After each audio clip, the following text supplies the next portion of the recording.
இயேசு கிறிஸ்துவின் இன்ப இனிய நாமத்தில் வாழ்த்துகிறோம்.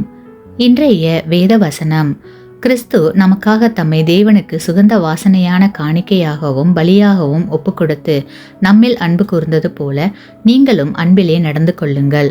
எபேசியர் 5ஆம் அதிகாரம் 2ஆம் வசனம்.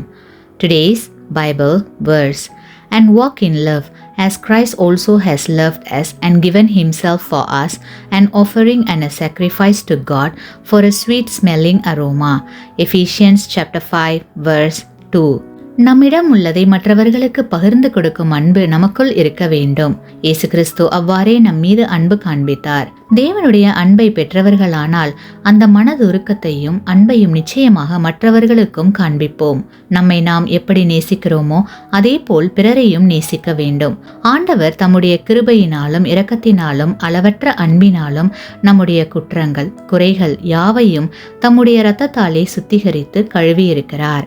இதன் மூலமாய் நமக்கு பரிசுத்த வாழ்வை அவர் கொடுக்கிறார். இப்படி இருக்க நாம் பிறருக்கு உதவுகிற மனப்பான்மையும் நேசிக்கும் தன்மையும் நம்மிடம் இல்லையெனில் இப்பொழுதே நம்மை தேவனுடைய பாதத்தில் முழுமையாக அர்ப்பணிப்போம்.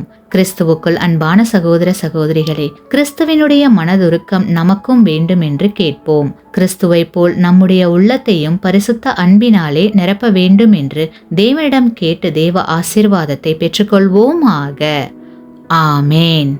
நீங்கள் பெற்ற இந்த ஆசீர்வாதத்தை மற்றவர்களோடு பகிர்ந்து கொள்ளுங்கள்.